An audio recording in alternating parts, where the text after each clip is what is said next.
Good day, this is Or, and I am in Israel, and the only thing I have for cooking is this hot water skillet.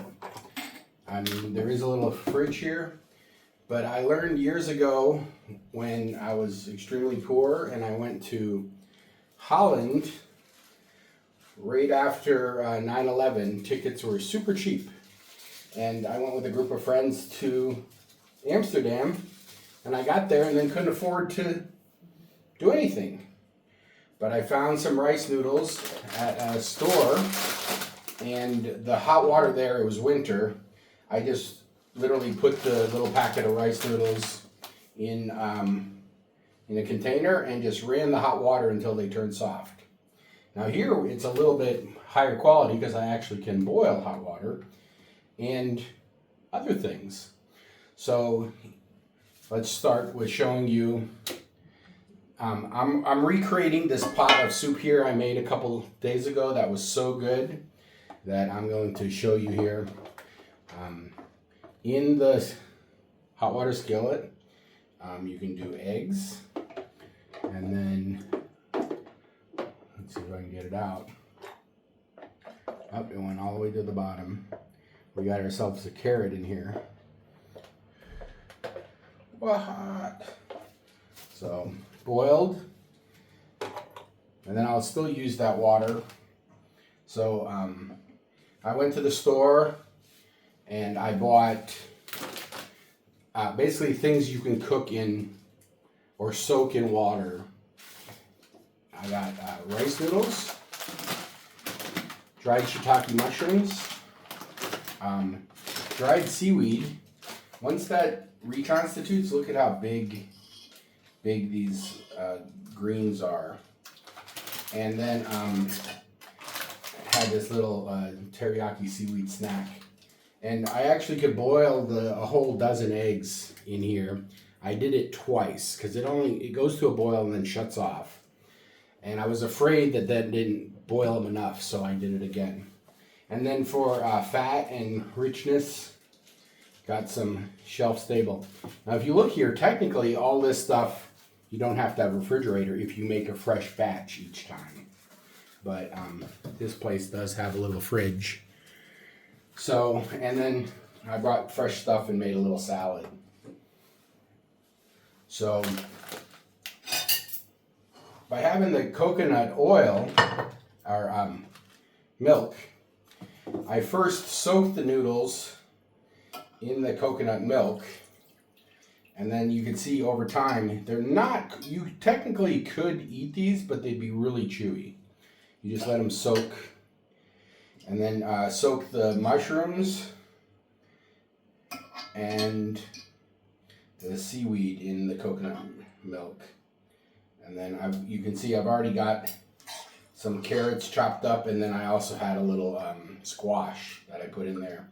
Basically, you can put anything that you could eat raw in there, and then you just kind of slightly parboil it. So this right here is almost cooked, and then we just add some water to it, and then you can actually overcook these really easy. You basically want to soak the noodles and then pretty much eat these right away. I did find out that the dried mushrooms, just soaking them isn't good enough. You really want to soak them and then toss them in the kettle to also go soft. And then here's the carrot that got boiled. It's basically, just softer. It's not cook, but you can just cut it up. I did grab some fresh garlic and ginger to give it a little flavor, and then the teriyaki.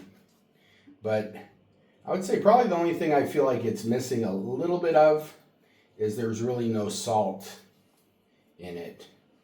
And so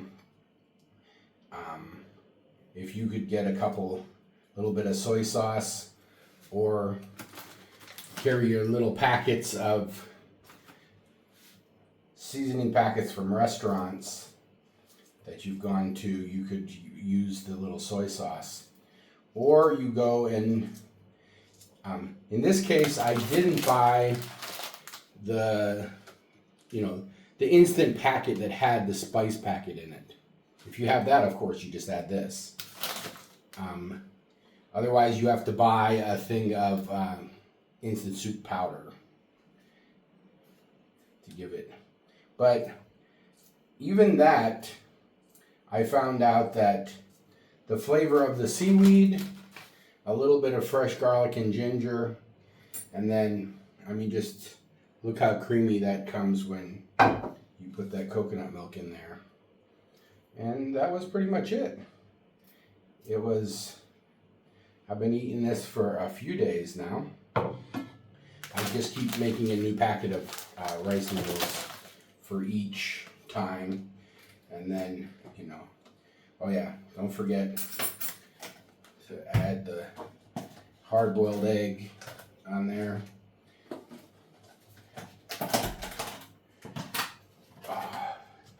It is a little hot still, but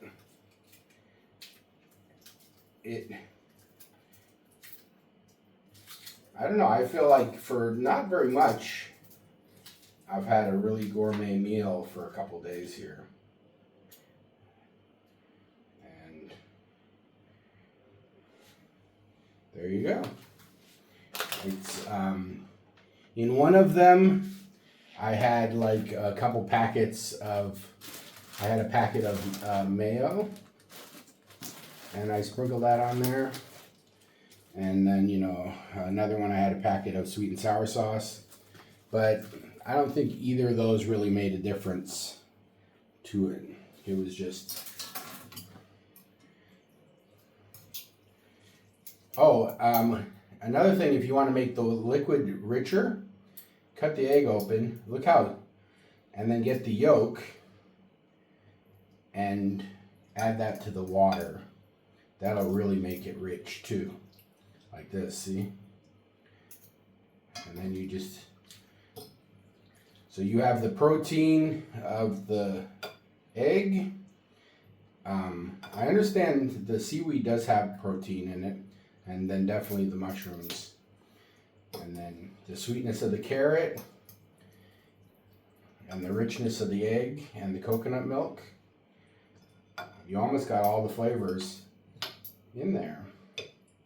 And so, and then I just absolutely love rice noodles. It's like, That's it. I think I need a little bit more ginger.